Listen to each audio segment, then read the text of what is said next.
name and he appears. I believe in Joe Hendry. Yo, what's poppin'? All my peeps, it is I, your host, the most Renaissance man, who always thinks he can, and your champion of the peeps, Patty Pitts, back once again in the Yard Streams for another edition of Pitts and Sara's Wrestling Show, where we take no nights off. And, I can't take no nights off alone here in the Yard Streams, taking it off with the best of the West. You can't forget about Sara Marshall. What's popping, girl? Hey, yo. Hello. What's popping? How we doing on this fine-ass Thursday? It's just trying to see my computer screen.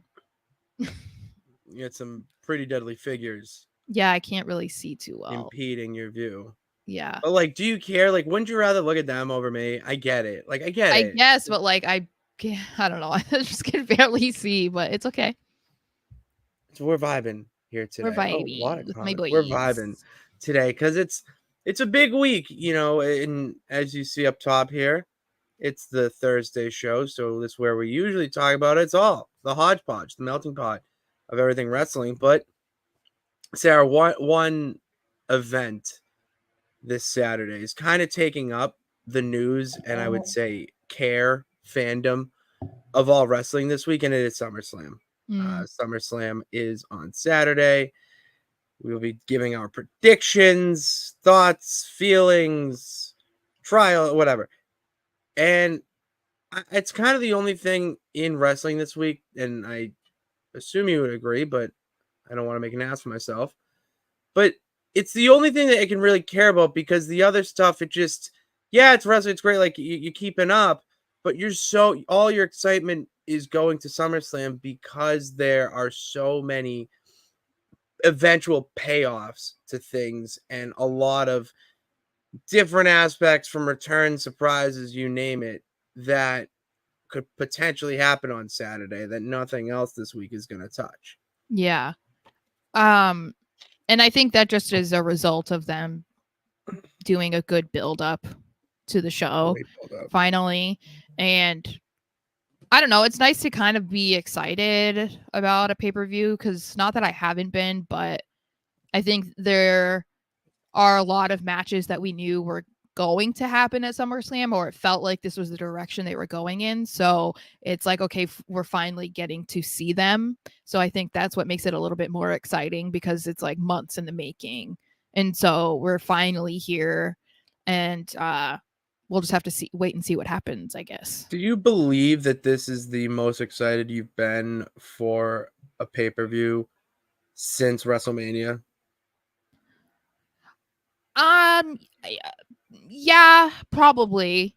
Okay. I think a lot of the ones in between now and then were a little bit more predictable, or it was okay, they're trying to finish this story and this feud. So it was you kind of had already checked out of a lot of it because it was all right, well, this is their third match, or it's oh, they're just doing this because it's the rematch, whatever.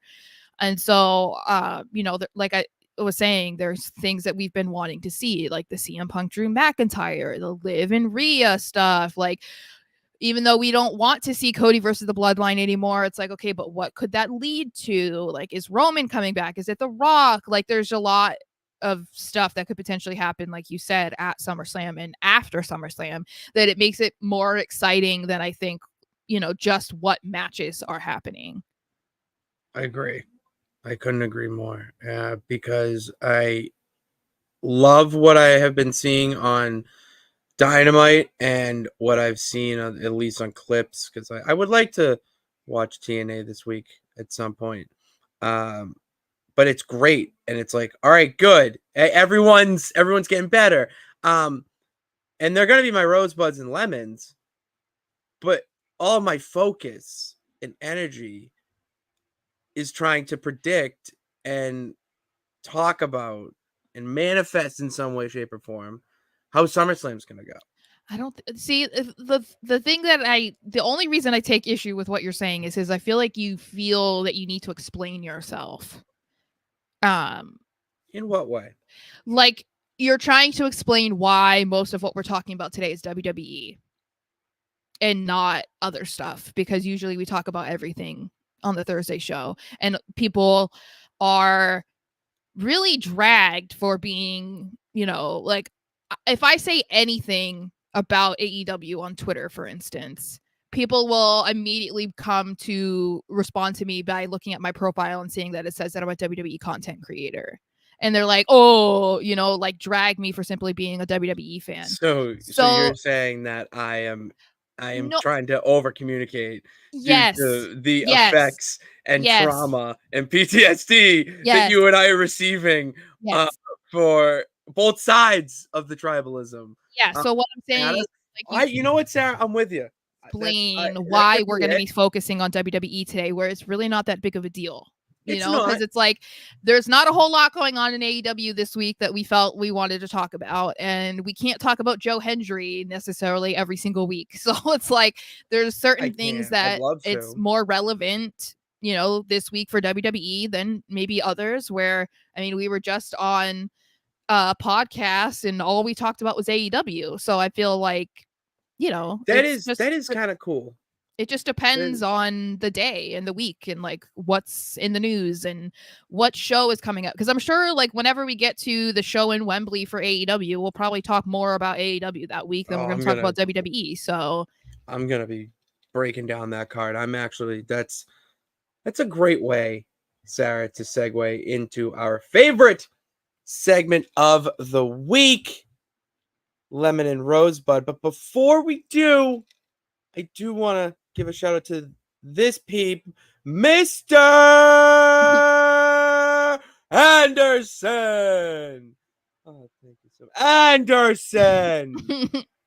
Thank you so much for the $2 dono. Thank you. We'll hear from the peeps after this cool little segue that I created once in a blue moon long ago. Don't be a lemon, be a rosebud. Don't be a lemon, Sarah. All right, be a goddamn rosebud today. And I hope my peeps, our peeps in the chat, are rosebuds today. Mr. Anderson, hell of a rosebud. Bernard, what's up? Good luck tonight. First episode of Stadium Rants podcast is coming out tonight, 8:30. David, what's up? Hey, if Roman doesn't return at SummerSlam, then when? Good question. I don't know. If it's not SummerSlam, it's not Bash in Berlin, I would assume. Yeah, it's not. So then I think it's a random SmackDown. I would love for it to be a random SmackDown, honestly, because no one would be expecting it. Everyone is expecting him to return at SummerSlam except for me. I'm not anticipating. I'm not going to hold my breath. I'm not saying it's not going to happen, but I would prefer it didn't, because I just think you're an agent of chaos. There are other things that should happen before that, but it feels like SummerSlam is the prime show for that to happen. Because there's a show a few weeks later at Bash in Berlin, which that doesn't really make any sense because that's going to be in Germany. And it's like, okay, why would he return at a show in Germany?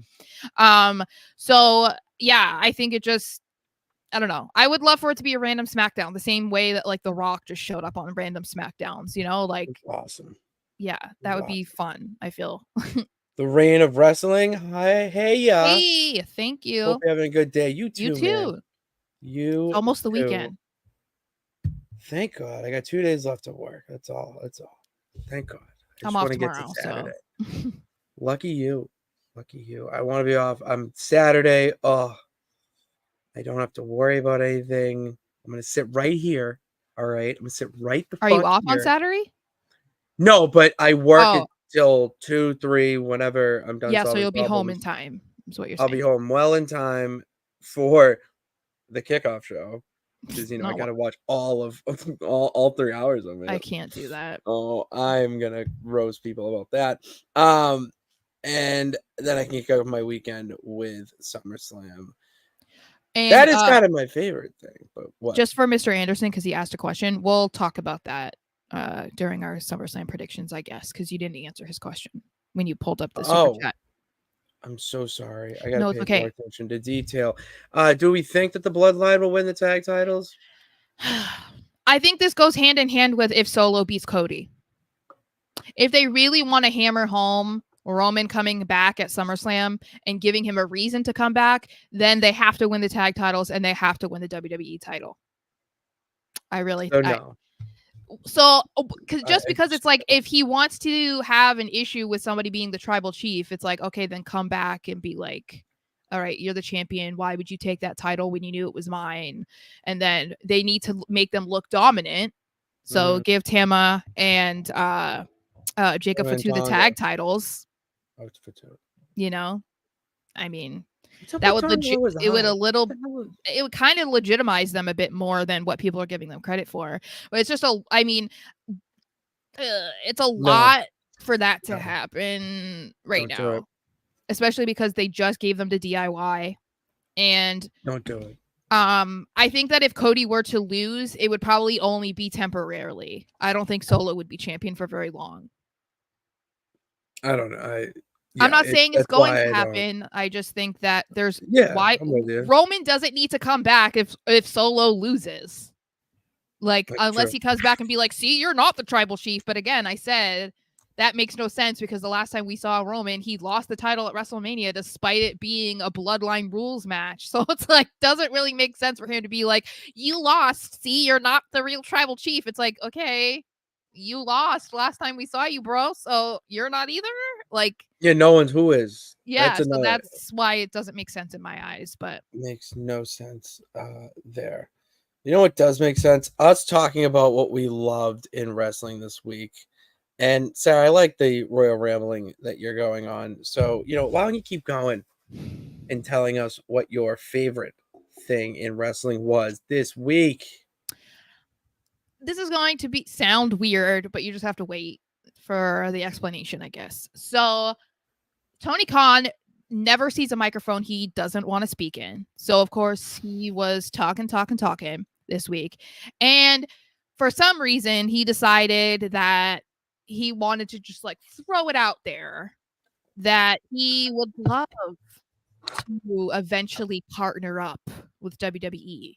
Like, oh, you see what they're doing with NXT and TNA. That's so cool. Like, it would be so great for wrestling fans if AEW and WWE could do that. Well, execs in WWE have already come out and been like, peace, brother. We're not interested.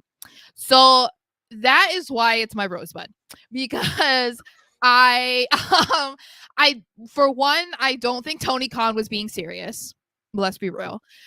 He said so much stuff about WWE. He literally was just saying last week about how they were trying to like get involved in his.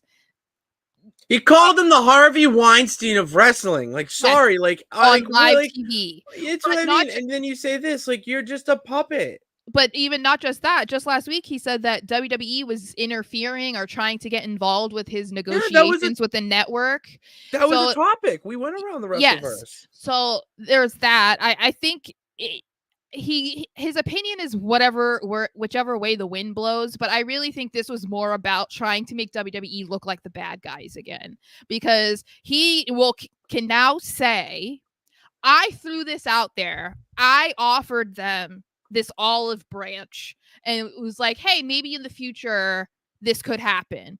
Now WWE saying no makes them look like the bad guy. So I feel like that's kind of what the intention was, because now he can sit back and be like, well, I said it would be a good idea because of you guys. Like, that's what you guys want to see. Yeah. But they don't want to because they're like they're just mean and like so bitter that we're competition. Like, that's just how it comes off. So I just think it's funny that like, this whole entire situation played out over the course of a few days and WWE is already like, no, we're not interested. I don't know. I mean, I don't know why they would be. They don't need to do that right now. Would I kind of enjoy it? Yeah. simply because of like the crossover and like the dream matches that people thought that they were never going to see because, you know, this guy is loyal to AEW and this guy's loyal to WWE. So we were never going to see them in a match, right? Like that kind of stuff would be cool. But yeah, I think that this was just a weird week. Very weird. Again for Tony Khan. It was tough. I saw that and then saw the response, and it really felt like a yes man robot type of response to Tony getting asked the question, and then WWE like, just, we don't even need to hear about that. Like that was their answer to squash it and literally take your head and focus it to SummerSlam, because that's literally what all they want you to talk about. Yeah. Salute to Hassan. Yeah, I'm gonna go with my rosebud is actually, we're sticking with the Elite Company over there. It is the build up to All In. I'm not gonna go with one single thing yet because I'm obsessed with Swerve Strickland's champion, the whole Daniel Bryan, Jeff Jarrett little connection, and you know, words that they had. What did I say, Daniel Bryan? Well, I mean, look at the logo that's on the title. It's tough. They're sponsoring the champ tonight. But yeah, Bryan Danielson. I love what they're doing there. I mean, honestly, MJF Will Ospreay might steal the fucking show at Wembley, and that build-up's been incredible. And then Kyle Fletcher getting involved, and low key, it's going to benefit him in the end too, because that was the best promo I've heard Kyle Fletcher cut against anyone since I've seen him in AEW.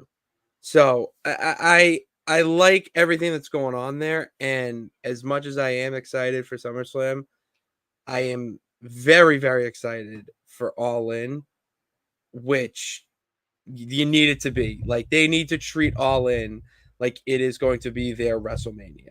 Okay? I think that's kind of their plan. That's what it is. But and they keep building on it, and they've been doing a great job of it.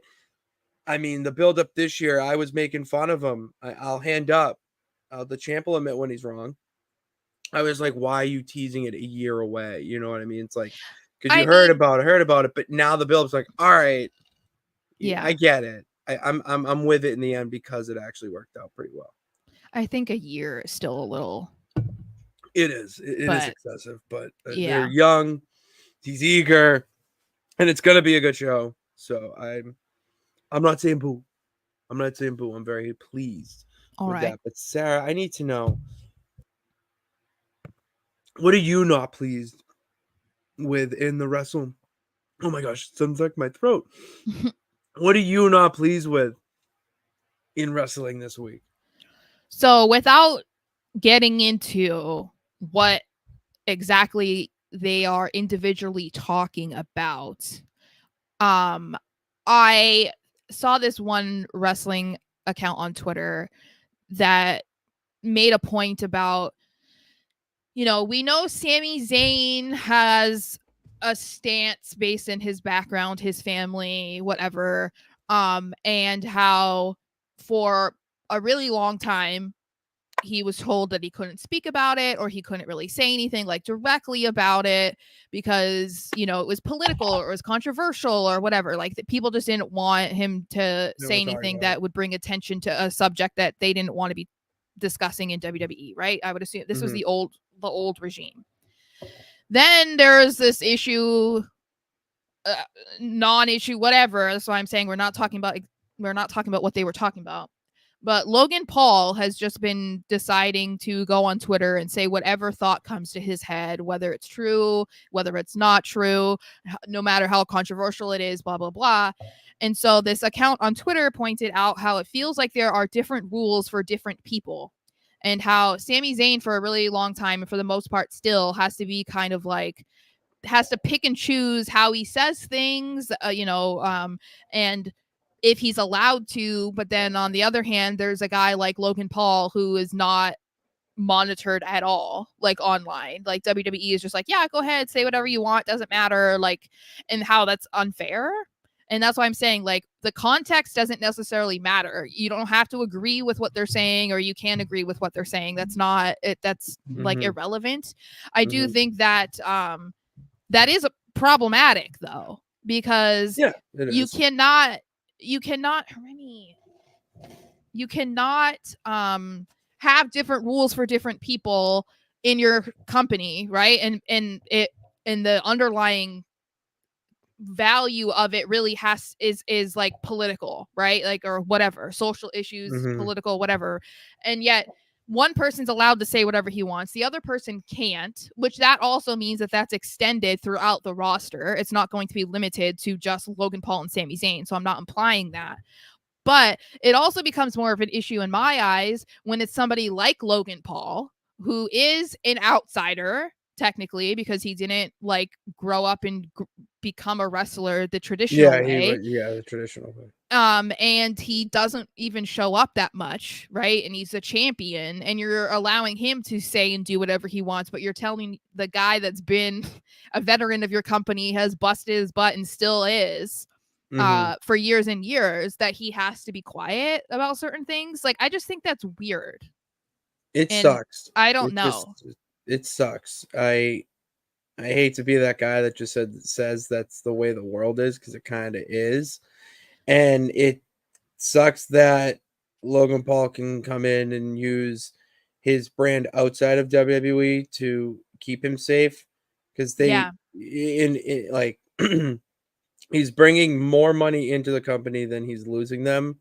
So at the end of the day, they're going to even it out and just take it as a gain. I think the issue is the bad press. When it's something that's like this controversial, this polarizing, whatever. Like, I don't know if you saw what I'm referencing. I've been swimming with fishes all day. So okay. So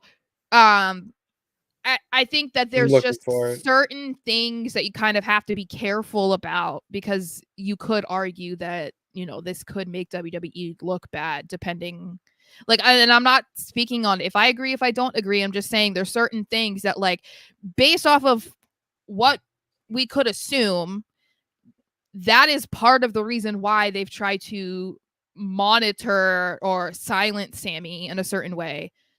To a certain point, about things that he wants to talk about. But that same standard is not then being put on somebody else. And this is somebody who has a history for being controversial and saying controversial things, and like, that's his reputation, you know what I mean? So it's like, it was already risky for them to take him on, which we all knew. But that's why I'm saying, it's like, if he's going to represent your company, especially as a champion, then shouldn't he have a tighter leash on him than someone like Sami Zayn? You know, like, if we're supposed to believe that he has part of the reason why they brought him in was because he's going to bring in this whole new audience, then wouldn't you want to make sure that he's representing your company in the best way possible, and that it's not like a poor reflection of you? You know what I mean? Like, it's just, I do. I think if you're gonna let it happen with one guy, then let it happen with the other. Like, if you're just gonna say whatever, we don't care if that gets bad press, or people have an opinion on it that's not favorable to us or to them or to the company, whatever, then let that be a thing that goes for everybody. That's basically what I'm trying to say at the end of the day, because you knew that it was risky to take in Logan Paul because of his reputation and the history of his life being on the internet. We know, like, none of that is going to go away. So I feel like they should be a little bit better about just making sure that he doesn't make it worse. You know what I mean? Because now they're directly connected to him. Before it was, oh, Logan did something stupid or said something stupid, it's just on him. But this is now, it's like, oh, but he's the US champion, he works in WWE, Triple H must be okay with this, or whatever. Yeah, it's oh man. I'm just reading it now, and I'm not a trying lot to of talk thoughts about, no, I know you're not. Yeah. And all I will say about it is that it is something that exactly what we're doing. You just don't bring it up, and if you do, like, I don't I think everyone would just want to stay away from it. I really have no idea what to say about this. I'm not good at this Well, type of thing. yeah, and that's why I'm saying like I'm trying to make Like, it I into don't. it's a generalized thing. That's why I'm saying it doesn't. Oh no, the- I'm the going. co- I'm yeah, going off the of you. context of what they each have said or have wanted to talk about, Thing. whatever, is irrelevant. It's just at the end of the day, the same rules should be applied to everybody in your company. You shouldn't be making exceptions for people simply because of their reach or whatever it might be that it looks like they might be doing for Logan. So I think that's unfair. If anything, you should be showing more respect to the guy that has been in your company and represented you well, for a long time. Agreed. Agree with that. And my lemon of the week are the fickle pickles out there. That's it. That's all I got. Because it's the tribalism. You know what? That's it. That's my lemon. It's the tribalism. I'm so sick. I hate it. I hate it so much. I think the best way to go about it is to try not to look at it, because there are so many tweets, especially from the wrestling aggregator accounts and stuff like that, that it's just bait. So that's the thing, is like you just have to choose to not look at the replies or the quote tweets, or like if someone you follow is super like anti one company, then mute them or unfollow them. Like I don't really see it on my timeline, and that's because I have that done purposely. So I think that's just the easiest way to go about it, is like you're in control of what you see and what you don't see. So you just have to be better about actually following through with that. It's the only, and it doesn't really get me annoyed as much, but the one thing that threw me over the edge was when I saw a tweet about someone saying that, oh, they're trying to compete with All In by trying to get a WrestleMania in London. Yes. That was without a doubt the most blockheaded statement I have ever heard out of a wrestling fan. I don't know if saw this. I don't know if we saw the same tweet, but it had like thousands of likes and retweets. It was like they are delusional enough to think that is legitimate, that the reason why they're trying to do a show in London is because AEW does. Oh my God. That's not it at all. I know. I'm like, you guys are trying to make your own WrestleMania by having All In Wembley every year. So what does that mean? Is that you're trying to make All In your WrestleMania? That's cute. You know what I mean? Like I don't know. They're trying to put square blocks into circle holes. Round holes. You can't do it. Yeah. No, that would be correct. Circle blocks into circle holes is correct. No, I said round. Square block into a round hole. That's correct. That's exactly what I said. I said round hole. Yes. I'm just at a loss. I'm still trying to digest the Logan Paul stuff because that's just ridiculous. Not in timing wise, ridiculous. Anyways, enough of that. Sarah, we need to talk about what's going on around the Wrestleverse. We usually just would jump right in. Some predictions. We're already talking about it. But this is kind of crazy. I'm not gonna lie, I'm not gonna sugarcoat it. Kind of absolutely insane. That this happened. Mm-hmm. That Shane McMahon and Tony Khan actually met. And there's photo evidence of it that was posted online. Who leaked it? And that's to be honest, I know who leaked it. Tony. No.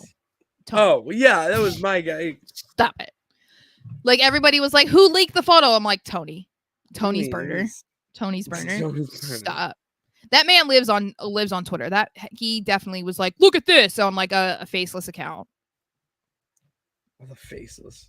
That's the reason why the picture came to light anyway, because there were rumors about them having a meeting and people were like, oh yeah, whatever. And that's why the picture was posted to prove it, because otherwise it was just, word of mouth.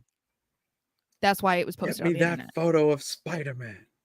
Yeah. So, to me, I think this is interesting. I'm not like that surprised about it. Honestly, he's a McMahon. So like, he's going to do whatever he wants to do. What I think the most interesting part about the entire situation was was like how quickly Shane tried to walk back the picture with his statement being like, oh yeah, we just had a meeting and we just like talked about our passion for the business and oh, like I just wish them well and blah blah blah. And I'm like, yeah, you're trying to backtrack now because your daddy saw the photo, Triple H saw the photo, and they were like, Stephanie saw the photo, and they were like, this isn't 1998, brother. Okay, so we don't need a, you buying AEW or whatever you're trying to do, like. I have no words because I just want to fall down that rabbit hole of what could possibly happen there. I just want to stumble there. I don't want to make my way there, but like, oh, I stumble over there. I'm okay with it. I think I would want to see, or I would want to know what the motivation is for Shane to be doing this. I think that would be more of what I'm curious about because I think he's done as a performer. I mean, dude tore his quad at WrestleMania. So it's like, I'm pretty sure he's probably going to be done with performing. So he's not going to go to AEW to be like, yeah, I really want to fight the Young Bucks. I don't know, Sarah. I'm going to refer you to your previous statement that you said that he's a McMahon. If he's okay, I'm not saying he won't. I'm saying I doubt it. Like he's what, close to 50? Like I'm just saying, like the likelihood of this being his motivation is slim, is what I'm saying. There's going to be something else where he would have like an on-screen role or something. But at the same time, why? Like, why do you need to go to AEW for that? Like, you're not under contract with WWE anymore, but your brother-in-law runs the goddamn company. Do you want to it couldn't, in my eyes, it wouldn't be like, oh, I'm going to go to AEW to seek revenge for them ousting my dad. You know what I mean? Like, he had beef and wasn't speaking to his dad for a long time. So I can't imagine it's like, oh, based in loyalty for my dad amid, all of these allegations and court cases. Like, that doesn't seem like it. So I really wonder if it was just like a talking of the minds, just like, oh, let's just talk and see like where we're at and whatever. But it really wasn't meant to be anything more than that. And that is why Mercedes took a picture that clearly was not posed and it was posted to the internet by Tony. Do you think she actually took it? I mean, she's claiming she did. I really would not be surprised. Why wouldn't she? She probably has like Shane's information or something because of how long she was in WWE for, and then because of what happened from her walking out. But yeah, I think that this was more of like another Tony Khan thing of being like, haha, look at who's in my office. It's that kind of thing. Very interested. I'm very interested to see where this goes. I will keep an observant eye on it because I have a feeling this could go many ways. I would love to be Alice falling down the rabbit hole into Wonderland. I'll say that. What else? Oh, and this is notable this week. Giulia did announce that her last match in Japan will be taking place August 18th, and she'll be making her debut in WWE after that. So no Giulia until after August 18th. There's a couple ways to react to this. One, I'm happy that they're allowing her to like finish out the way that she wants to, whether she had already signed on to these events, months and months ago, or she just wanted to have like a proper send-off in Japan. I applaud the WWE for allowing her to do this.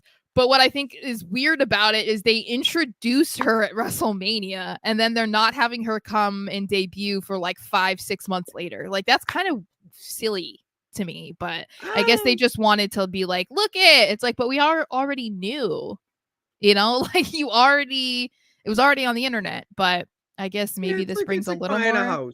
It's like buying a house. But people thought she was going to be debuting in NXT like right around the corner. There was people who thought that she was going to come out last week before this came out. They thought that she was going to come out after Roxanne retained. That's different. Yeah. So that's what I'm saying. Like, people were looking forward to her coming out in the last few months, and now it's like, oh no, she's still got shows to do. So I don't know. I knew that she had the deal with. I forget the name right now. Noah, I think it is. I think that's wrong. whatever it is. She had the deal in Japan until like summer, but yeah, it's good to see her making her debut now or after August 18th because Roxanne needs some competition. I really want to see Roxanne be like the the I don't want to say guinea pig so it sounds negative, but the No, test. she is. Yeah. She's the guinea pig to test out these interpromotional women's matches, title matches even. I think she's kind of becoming like the women's version of Carmelo Hayes and Braun Breaker, where it's like she probably should be on the main roster by now, but she's the face of the women's division in NXT. And so it's like it feels like she's ready to move on, but they're keeping her around. And I think that's the specific reason is because of these new additions. So she's 22. I know she's a baby. And already had such an illustrious career outside of NXT when she was on the indies as Roxy.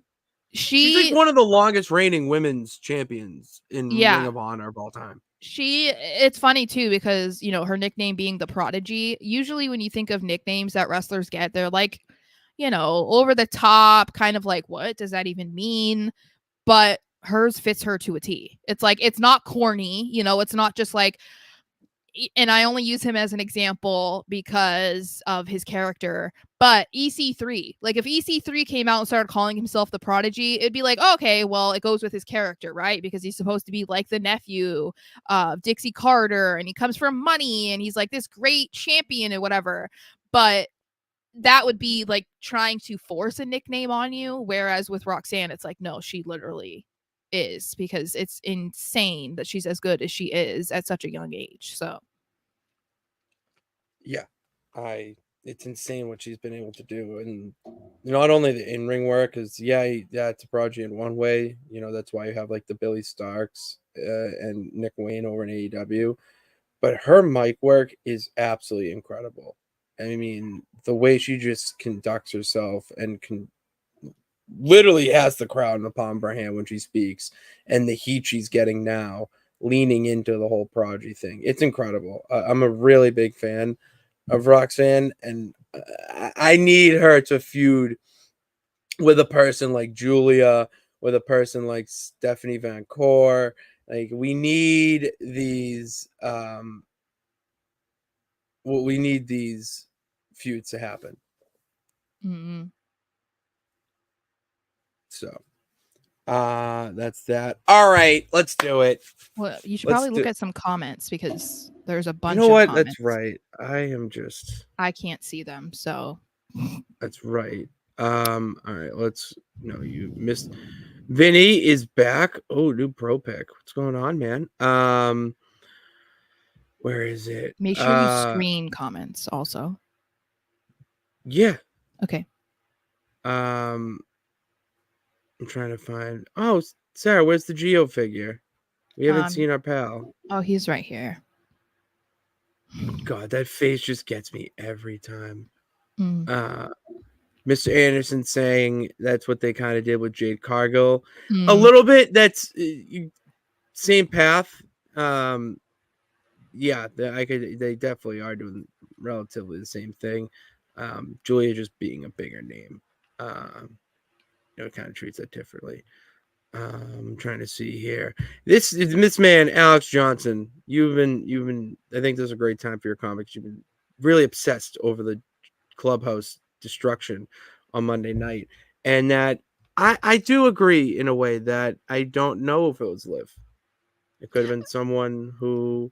Well, if you paid attention to what happened, the only face that she did not touch on the poster was Finn's. So, yeah, Finn is probably involved, which I love.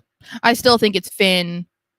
It's probably Finn, Dom, Liv, and JD. You have to say JD, right? Because JD is like JD's a tag champ with Finn. Yeah. Yeah. So it's the four of them. They're going to be like the new Judgment Day. I hope. I kind of love that. I need it. I need it. If I don't see that on Saturday, I'm going to be so upset. Like I can't even explain to you. What's up, Unhinged Main Event Fro? What up? Love to see here. I don't know about Carlito. I don't know where Carlito fits here. I think Carlito may float between both. I Just like the no innocent, like no he's not going to, but like I could see yeah. it. I wouldn't hate it if it happened. I think that he would have to be with the new Judgment Day, like because they're not. Rhea is already questioning why he's around, and Damian doesn't like him being around. So, I mean, if they're trying to continue having Carlito on TV, then he would have to be with the new Judgment Day. But I don't know that I really care, honestly.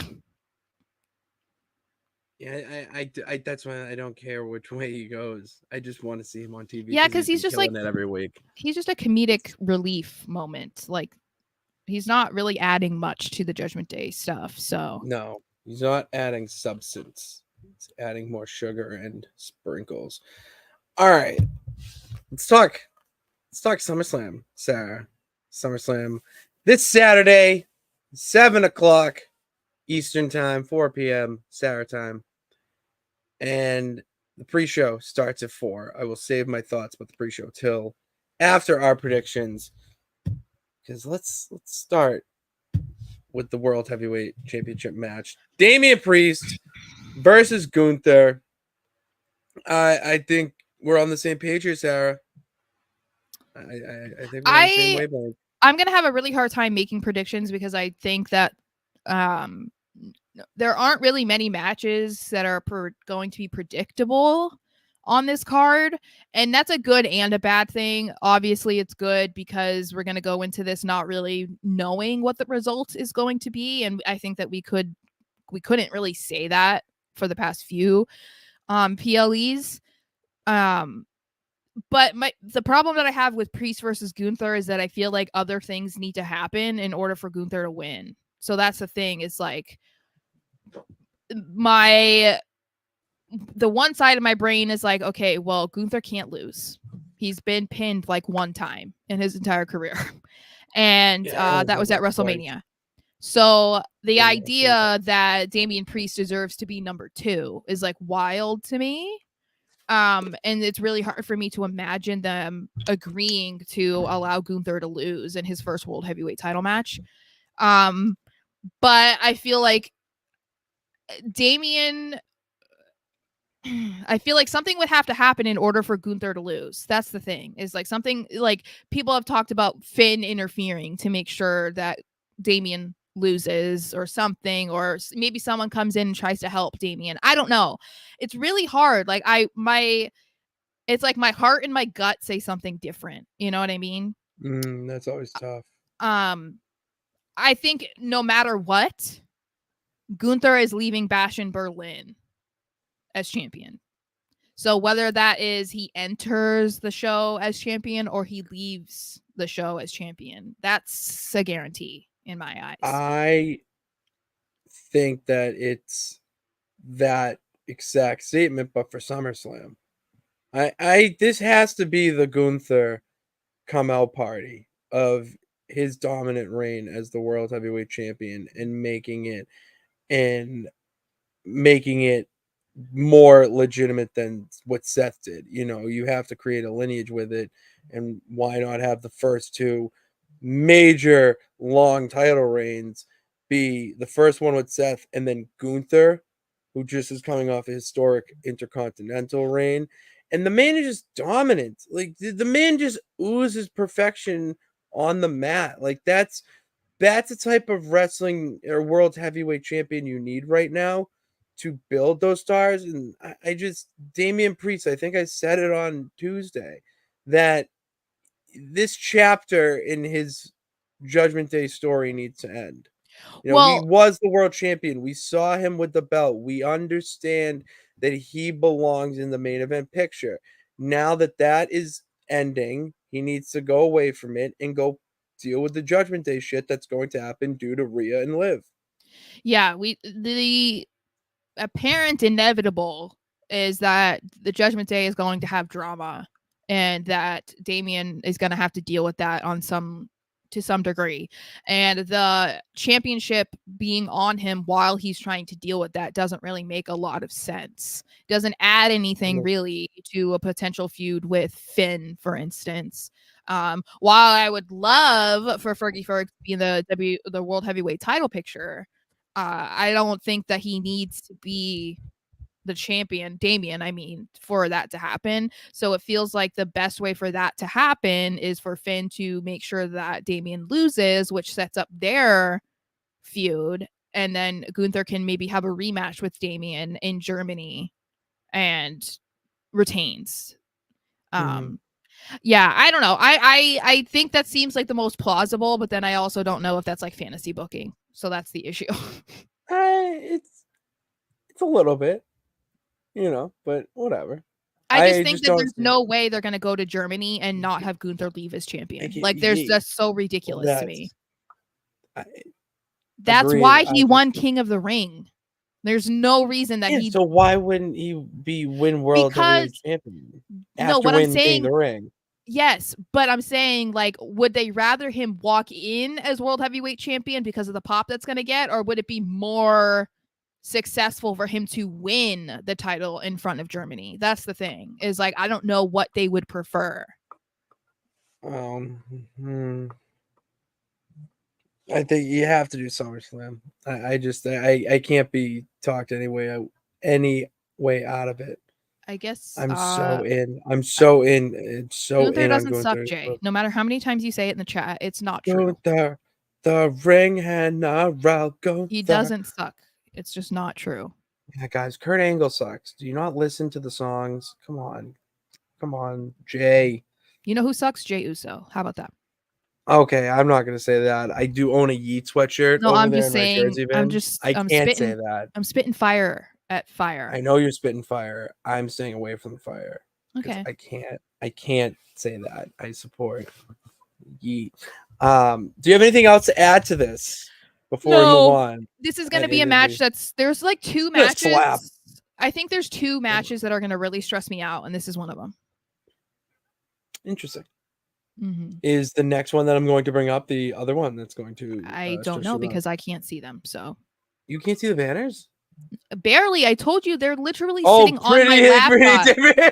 Pretty deadly. They're literally sitting on my laptop. My mind, I totally forgot. I brain farted that we had that conversation before we hopped in here, and I thought it was a technical issue, so I got worried. But they're just literally taking up like half the screen. So it's just a little pretty deadly right there. Little fingers. We need to see them somehow, okay? Because they're not. They on need TV. to either they're on America's TV or our screens. Yep, we're getting pretty deadly on television somehow. Yes, they threw out the first pitch at the Mets game earlier this week. See that? I did see that. Incredible. I'm very happy for them. Me too. That's a good moment. That's a good moment as wrestlers. I think this is the match, Sarah, that I was going to. No.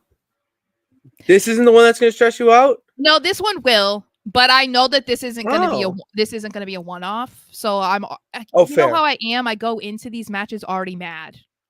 So yeah, that's your prerogative. I already believe that the worst possible case scenario is going to happen. So I'm going to try not to go into the CM Punk versus Drew McIntyre match that way. I'm going to try and go in with an open mind. Good. This one is hard for me to pick simply because who I think should win doesn't equate to who will win. And that's the thing. I think Drew McIntyre needs to win this match.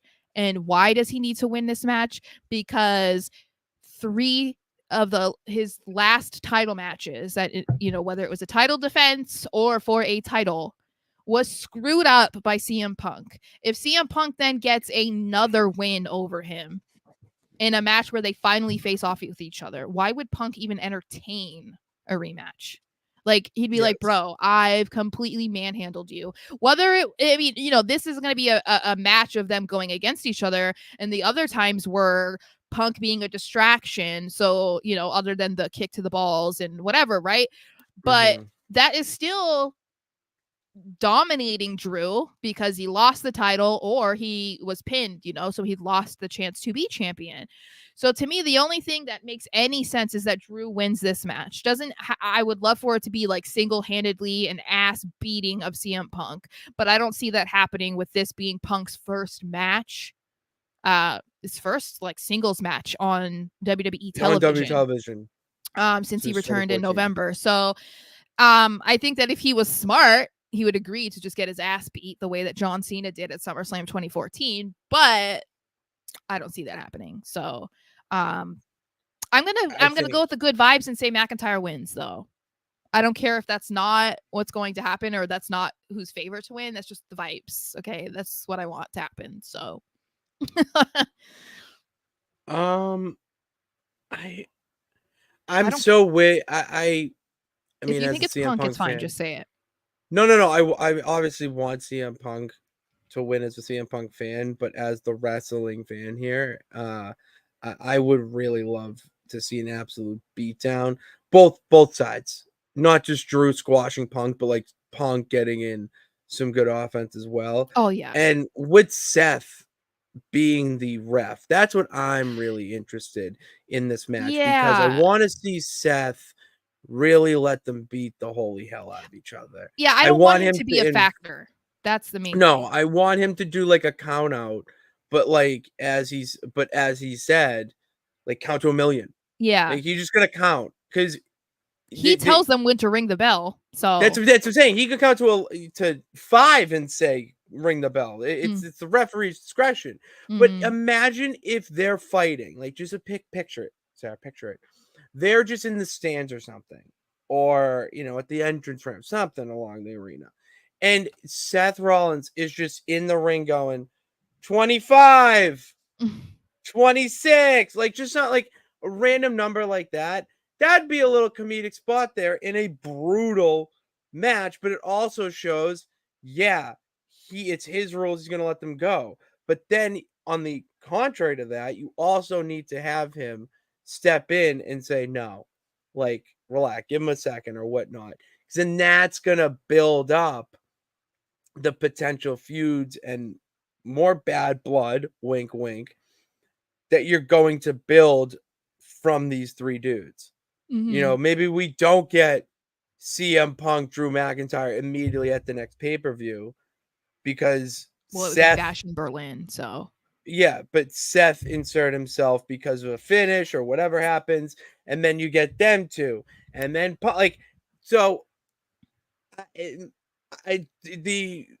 makes sense from the wrestling standpoint, which my final answer is Drew taking this.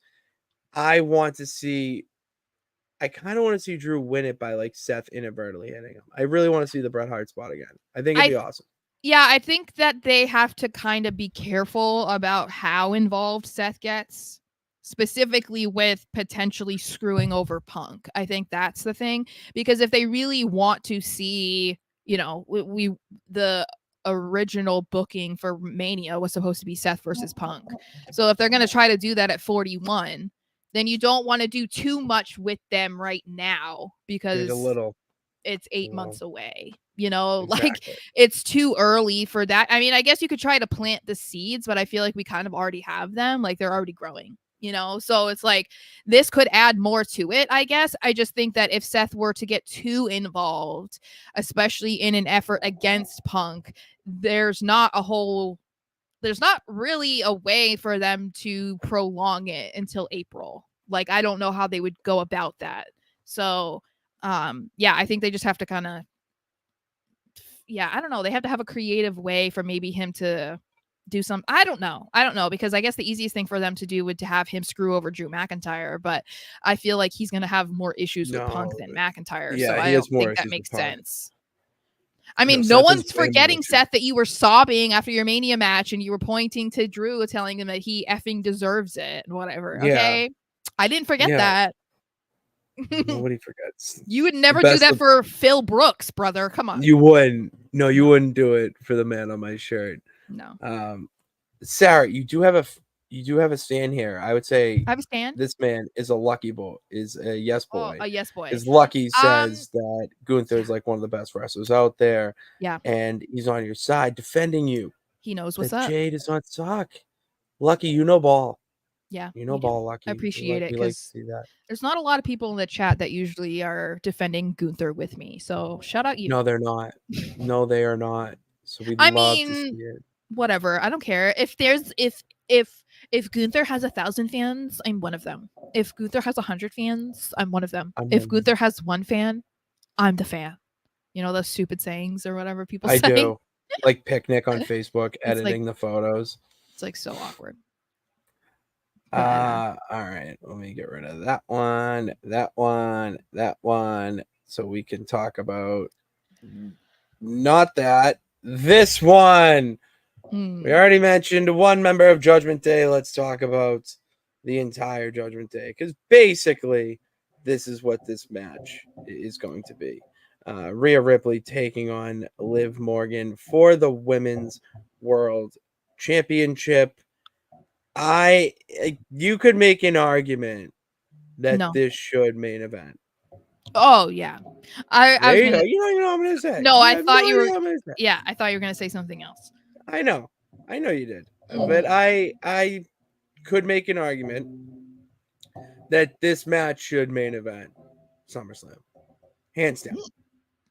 Yeah, I think we know what's gonna main event, but I think that's why I said I feel like there's like 3 matches that could main event, and this is one of them. But I do think there's only one acceptable result of this match, and I will accept nothing else. And that is, I'll have to, but you know what I'm saying. Dom needs to make sure that Liv Morgan retains. That's all I care about. At the end of the day, even if that's not what happens, Liv Morgan has to retain this. You cannot have her be defeated in a match against Rhea in Rhea's first match back, because then it would be like, what are we doing? Why did you even put the title on Liv? Like, you really are confirming what the internet was saying, that Liv was like a placeholder champion. That would be basically what you'd be confirming. And I love Rhea, so this is no shade at Rhea. I just think that she doesn't need to win the first match. I think that would be unfair to Liv and the run that she's been on and how well she's been doing in Rhea's absence. So it needs to be Liv, and I would prefer that it be Dom helps her win and officially turns on Rhea. That's what I want. I am also on your boat that Liv 1,000% needs to win this match. If Rhea was to win, it really feels that they would be devaluing the World Championship. She needs to win the world. If Rhea won the World Championship, it would devalue it because of the hot potato it has been since WrestleMania. And you would also be devaluing the Liv Morgan Revenge Tour. Yeah. I mean, these are seeds that have been planted well before WrestleMania, with Liv being the last person to pin Rhea, you know, their tag team history. And then you add all the stuff that's going on right now with Dom and then potentially Finn. Like, this has potential to be huge. A Hell in a Cell main event at Bad Blood, you know, for the third match. Like, they need to have a feud like this in the women's division, and especially with all of the different twists and tangles and little other details that go along with this. It needs to be Liv. Now, on the other side of it, how is Liv gonna win? I've been thinking about it, and obviously Dom needs to be involved in it. Obviously, will be. But what if it is Finn who helped and Dom doesn't know? You know what I mean? Like, Dom doesn't. You need Dom to know. I'm okay with Dom not knowing and Finn doing it, and Dom being as shocked as Rhea. And then he ends up turning because Finn gets in his ear. I'd be okay with it. See, I wouldn't. I need Dom to be in on it. But what I would love is for Finn to do it, Dom to act shocked, and then eventually, in like within minutes, be like go and join up with Finn, you know, because Rhea's gonna be like, oh my god, why did you do that? What were you doing? Blah blah blah blah blah. Dom kind of being like next to her, being like, oh my god, I can't believe it. And then it's like Liv, like he like winks at Liv or something like that. She like hits Rhea with the title, and then Dom goes over and like stands with them. I would love for something like that, because I feel like, again, ultimate heat on Judgment Day 2.0, ultimate babyface love on Rhea, because then that's kind of like, that's building up Liv as a competitor also, right? Because people already think that she's gonna get manhandled by Rhea Ripley because she's like half her size. But this would kind of like even the score a little bit. It would make it seem like, oh no, Liv is like actually a legit competitor and Rhea isn't unstoppable. Like, look at what they just did. I don't know. Yeah. That's what I would love. I need Dominic to do it intentionally. That's why I said I cannot accept anything else. If he's going to turn on Rhea, it has to be because he has been involved the entire time. I want to see. I want Finn. Yes. I want Finn's intentions to be known at the end of this match. Because I'm on the same level in a way of you of going in being mad. I just go in with the most open of minds that just, it's wrestling. Anything can happen.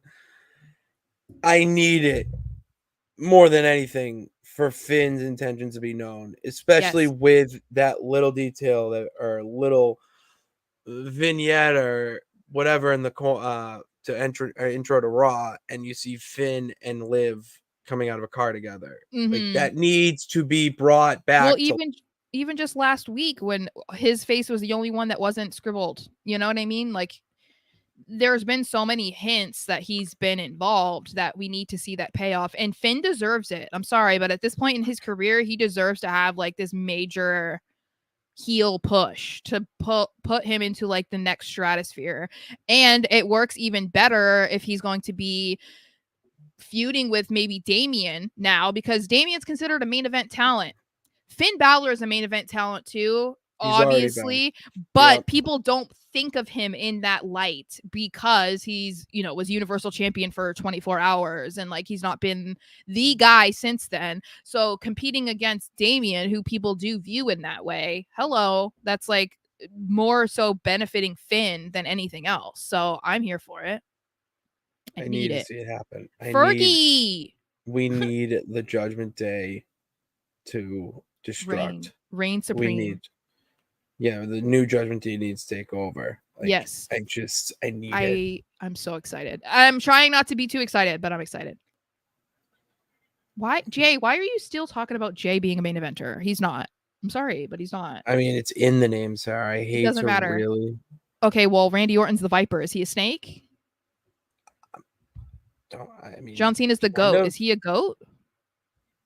Greatest of all time. I'm just asking. I don't know. Randy Orton might be part Viper, snake. I don't know. I guess you said it was his nickname, so. All right, let's keep talking about some women here. Bayley, Nia Jax. I don't have a lot of thoughts on this, honestly. Which I like, because I think that if whatever happens, I'm not going to care. In a good way, though, because I think Bayley has been incredible, but I think Nia has also been doing some really good work recently too. So like, would I be mad about her being women's champion? Not really. I want it. I want Nia. Give me Nia. Yeah, I guess I'm a little, I don't know. I don't know. I don't know. I don't know.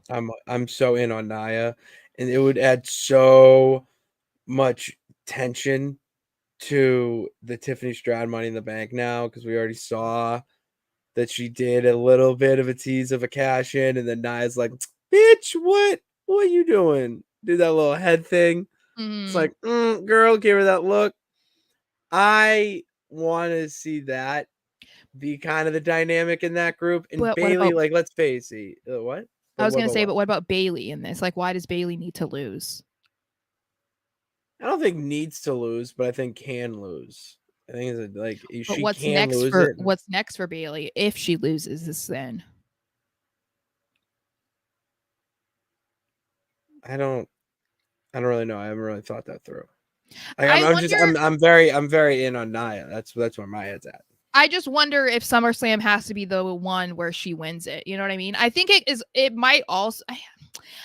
I don't know that they necessarily like look at the card and be like, oh, okay, we can't have all title changes, right? Like, I don't think that that's a thing necessarily, because we've seen shows where not a single title has changed, or we've seen shows where every title changed hands. So I'm not saying that, but I do wonder if like they're gonna want the Queen and King of the Ring people to not win on the same night. You know what I mean? Yeah, they need to. I think you need to legitimize the tournament by having them win. Well, I'm saying I don't know if they would want to do that. I'm saying maybe they get a rematch, is what I mean. So maybe that's why with Damian, it's like, okay, maybe Damian retains at SummerSlam, so Gunther gets his rematch at Bash in Berlin, or maybe Bayley retains, but Nia Jax gets hurt. I don't know. It kind of feels like if we're going off of what could happen after SummerSlam, it feels like there's more for Nia Jax to do post SummerSlam than there is for Bayley. But I don't blame Bayley for that. I think that there's just not like a bigger women's heel on SmackDown than Nia Jax right now. So it's There's like, okay, she can face Nia at SummerSlam, and if she loses to her, then she gets the rematch, whatever. But then it's like, but where does she go after that? I think that's more of like, I don't know. I think that's more of the issue. Unless Charlotte comes back, and Charlotte comes back as a heel, as she should. She's a horrible babyface, so.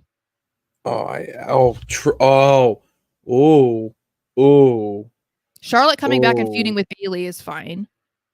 But yeah, she can't come back and feud with Nia, because that means no. Sarah, you just I just had a Jimmy Neutron brain blast. Yeah, it just happened in my head after I predicted Nia. But I'm gonna stick with my pick with Nia. Because I already have it locked in, but no, it just hit me that no, I've seen videos of Charlotte training, and I mean, she looks like a whole other person after that injury. So, and why not go with the Bayley Charlotte route? I don't think I've seen a Bayley Charlotte feud in quite some time, or really ever. So I guess I'll be different and say Bayley, because we can't do the same for everything. I know, because the show's really not that predictable, you know. No, it's not. It's cute, but it's not. It doesn't bring in the big bucks. Queen Charlotte versus Queen Nia. Get the hell out of here, Lucky. I can't battle the queens.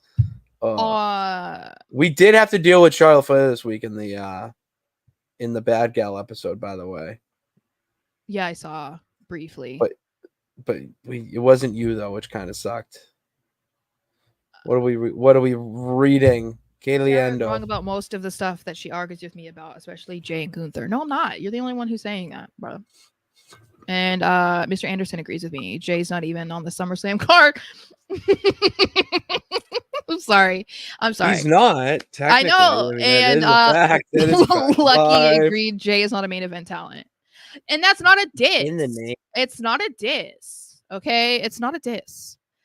I don't think it's a diss. It's not. He can have the cute nickname. That's cool and everything, but that doesn't mean that he is what his nickname is. Like I said, Randy Orton is not a literal snake.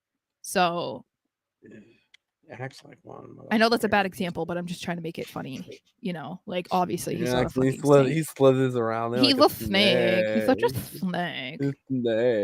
Yeah. But God, I miss Tosh.0. So good. All right, let's talk about this one, because this one, I don't care what anyone says. Oh, stop falling. I gotta hold you. I'm not even going to explain. I'm just going to say it. Sarah, you could. Braun Breaker, hands down, is my pick for this. It's not even just. You can explain yours, because it's no, I don't have much explaining to do. I think I'm not a big Braun Breaker fan, but I do think that we are at the point where he probably should win by now. Like, how many times is he going to face Sami Zayn for the title? How many times is he going to earn the right to face him? You know what I mean? Like, I get it if that's what they were trying to go for with him, where it was like, oh my God, he has to keep getting in these tournaments to be qualified to face Sami. And that was the thing, is like he had to keep doing that. But also that seems more of like a babyface run type of thing than like a heel thing. Because a heel will just be like, no, I'm facing you and I'm gonna beat your ass until you let me face you. Like that's basically what Braun has done. All he's done. So yeah, I think similar, as much as I hate it, because I still think it's stupid that, you know, Sami's only going to have the title for 4 months after beating Gunther. But if Gunther's moving on to bigger and better things like the World Heavyweight title, I guess I can just accept it. And in that case, similar to Damian Priest, I think Sami's run is fine. Like it's over. Like he accomplished what he set out to do and he beat Gunther. He's the only one who has. He beat him for the Intercontinental title after he was the longest reigning Intercontinental champion. He's proven that he is not an underdog. He's a competitor. He's this, he's that, blah, blah, blah, blah. I think it's, yeah, I don't think there's much more for him to do at this point. He's kind of becoming stale, in my opinion, as much as I love Sami. So let's have some chaos and give it to Braun Breaker. And he would become even more of a menace to like Adam Pearce because he'd be a champion. God. So there's like multiple things. That's what I want to see, and why Braun Breaker needs to win the Intercontinental Championship, because you need to have a just menace as this champion. You need to put a title on him to launch him to that next stratosphere. And like get more. He could more. He's gonna Ilya. have better.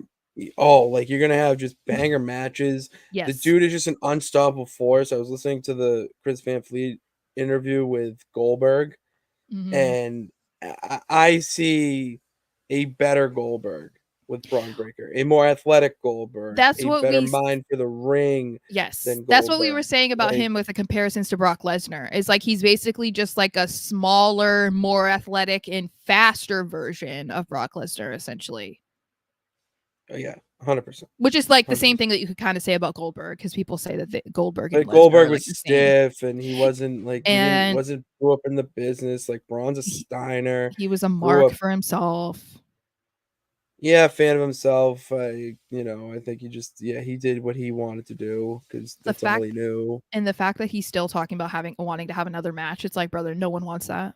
Oh my god, he was just.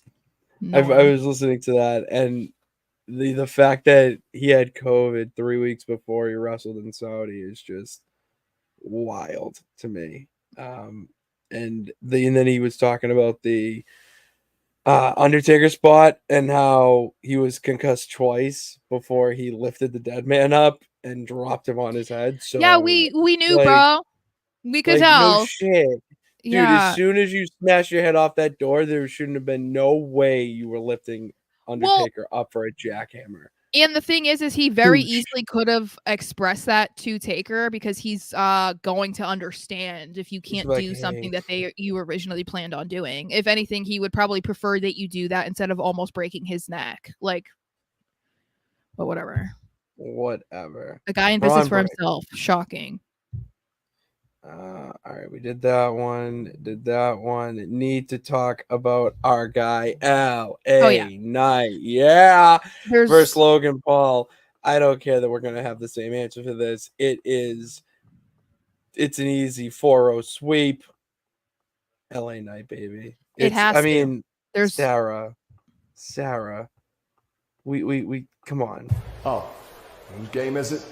It's LA Knight's game. Yeah. There's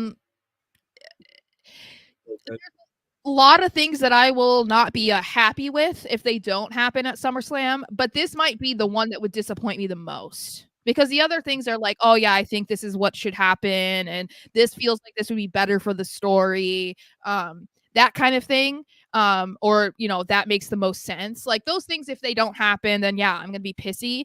But the main one that will like really, really anger me is if LA Knight somehow leaves without the championship, because as someone said in the chat earlier, Logan has literally defended the title 2 times and never shows up for SmackDowns. Doesn't even show up for every PLE. Like he's just never around. It's so pointless at this point. So it's like, if it's not LA Knight, then I will be the leader of the riot.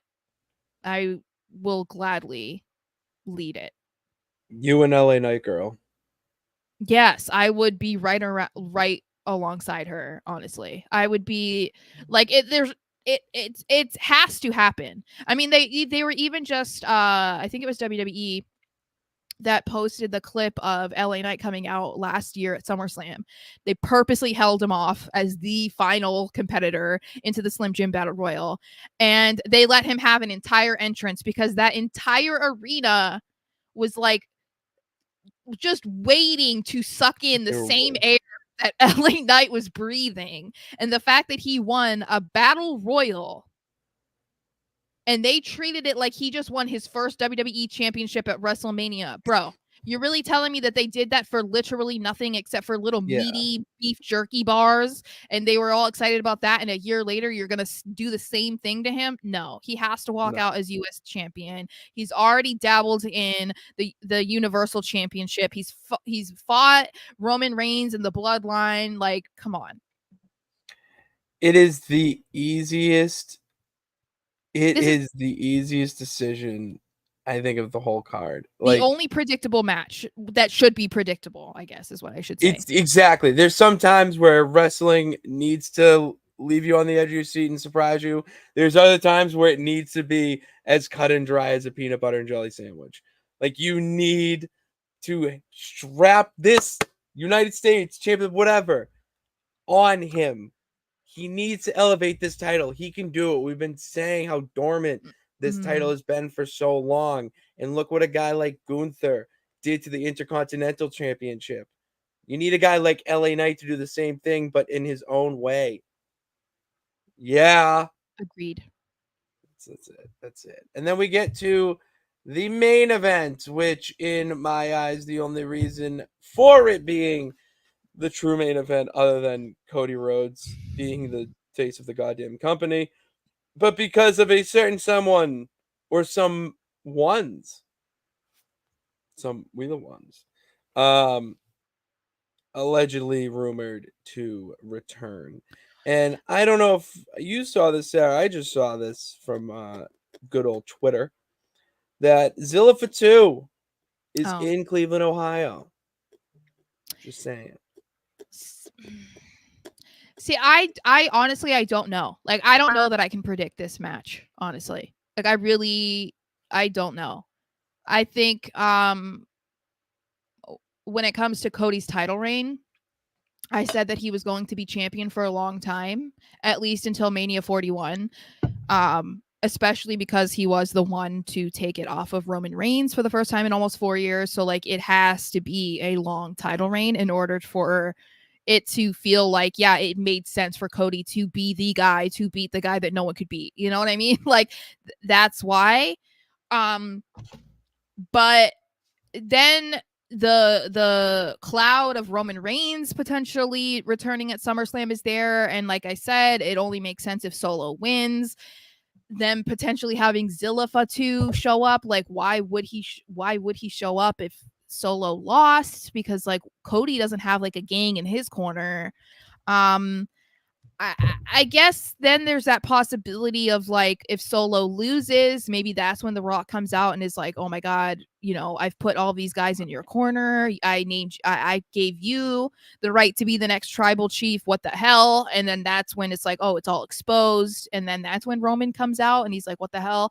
I don't know. There's just like a lot of stuff that's in this match that I can't predict. So it's hard for me to say who's going to win. Is it going to be Cody or is it going to be Solo? I don't know. Cody.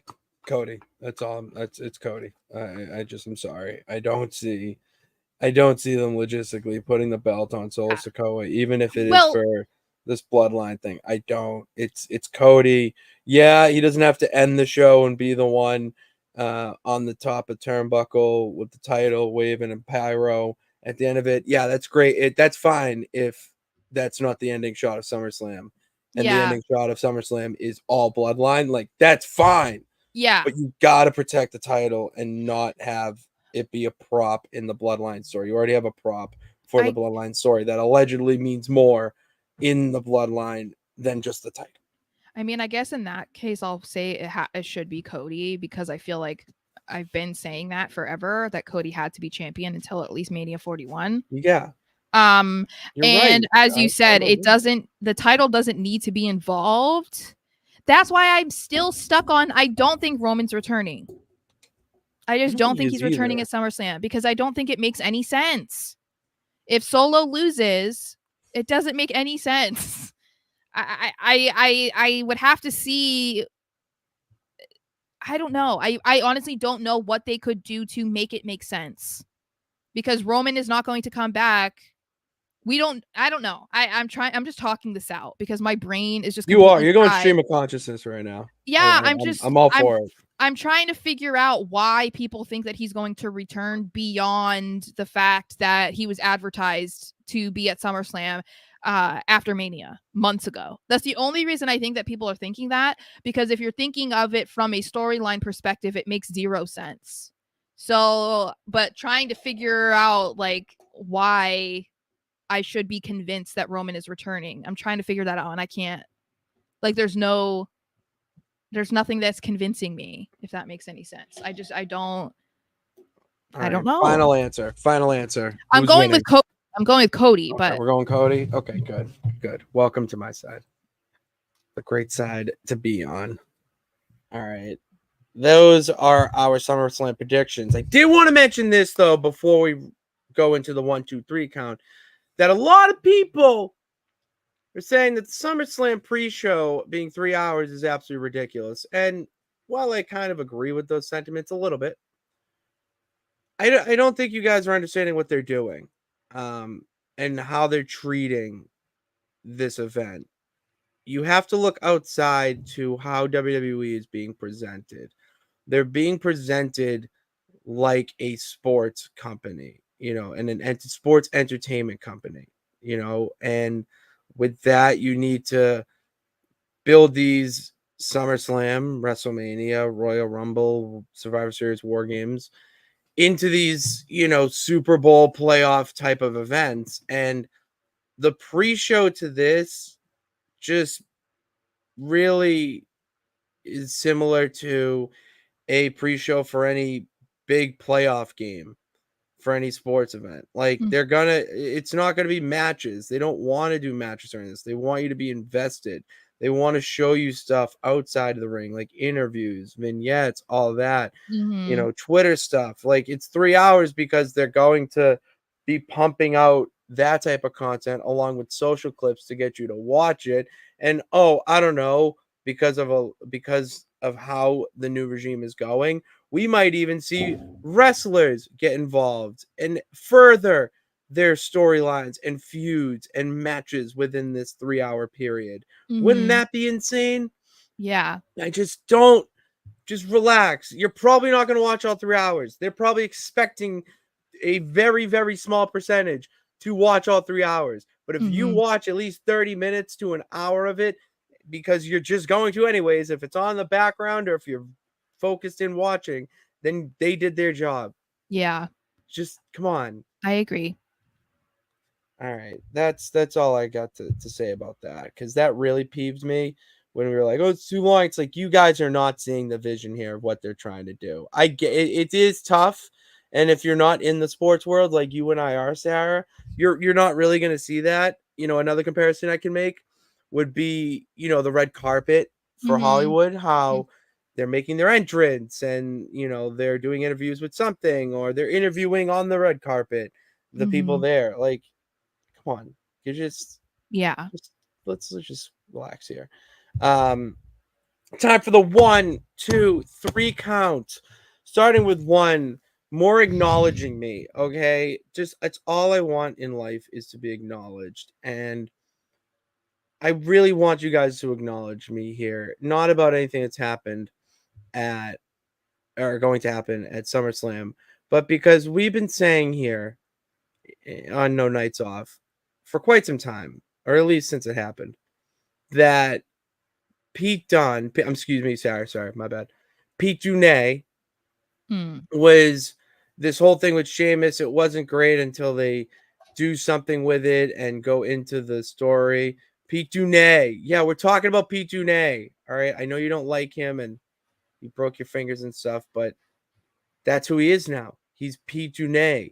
He's not Butch, which he went on NXT this week, cut a nice little promo on Trick Williams.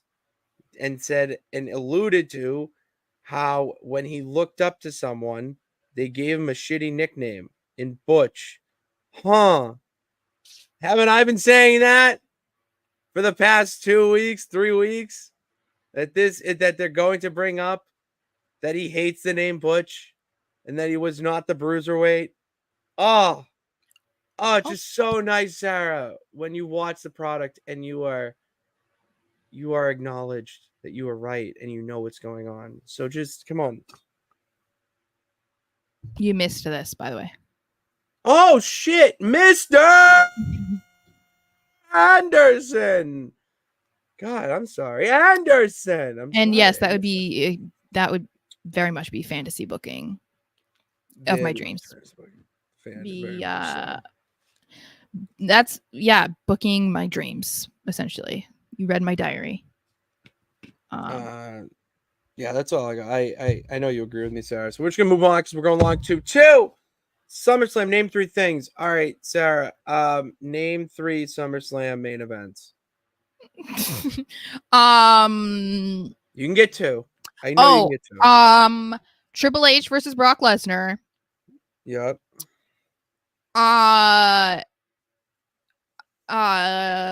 Daniel Bryan. Who did Daniel Bryan beat the title? John Cena, and then Randy cashed in on him. Mm-hmm. And did Randy versus Christian main event? Maybe that was when I was taking my lull. Okay, those are matches from when I was going, so that's why I was going. I could say I thought you were gonna go with this one, John Cena Edge, in Boston, Massachusetts. I was there for that. That was my first ever wrestling show with John Cena Edge. Greatest, probably one of the best pay-per-view cards you will ever see was on that card. I saw Hulk Hogan's last match. I saw DX. John Cena did lose, sucked. And then Ric Flair, Mick Foley in an I Quit match. That was weird. Talk about nonsense. My first wrestling match was Brock Lesnar's last tag team match. That is very interesting. That was the first show I ever went to. That is actually wicked. Who was his partner? Rey Mysterio. No.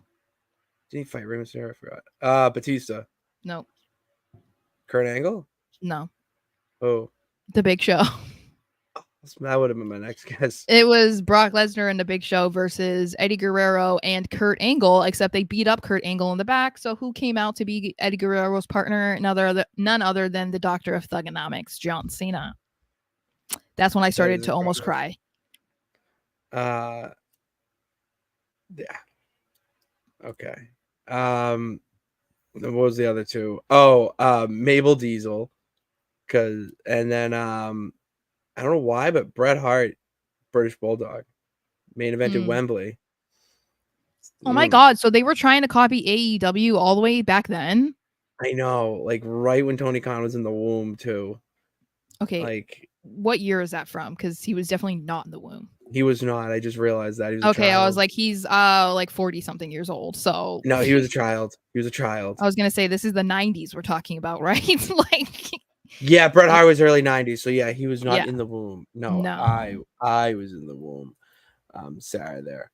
And then 3, ring that bell, bad gal. As we're going long here, and because we post the highlights from these streams now on the YouTube channel, go check those out. I don't have to be as in depth, but Sara, I don't really need to be because we did not play as you this week. It was very annoying. All right, we had 1 match with you, I'm pretty sure, and it was we had 2 matches with you. We had a weird Shadow Realm match where we got to fight in a handicap match between JC Jane and JC Jane. So that was weird. And then we fought someone else, I forget, but it was a very good match. And then out of nowhere, we got sucked into a little storyline helping out our good pal, Psycho Sally, and how Alexa was teasing us that, you're letting these powers get to you. And it's like, I don't care. I'm getting more powerful. It's like, oh, you don't care about your loved ones. Like, I have no loved ones. Like, oh, so you don't care about Psycho Sally then down in NXT. You got the locker room's respect, but she's came as an effect to that, a cost, because now they hate her and they're beating her up and treating her like the fresh meat. And you get it. You do. The amulet didn't really get you. You got a soft spot for Psycho Sally, because I put you like, if you got a friend, like if you don't want to see them get beat up because you're doing well, that just sucks. So, and she was with us in TBD. Like, we're playing the story, we're playing the game, in more ways than one. So we had to go down, and you sent me to be in Psycho Sally's corner, all right, for the entire Queen's Cup. It was a Queen of the Ring, essentially. Okay, it was a Queen of the Ring. And we were helping her all throughout, and she was pissed. Justine was pissed. They booked her in the thing so that she could be jobbed out. She wasn't supposed to win it, all right? And then you help her win a match against, not Sonya Deville, but Zoe Stark, I think it was. Or Sonya. No, you helped her win against Sonya. And you lost, like, came down, you hit her with an AO, and then she pins for the 1, 2, 3. Justine's livid.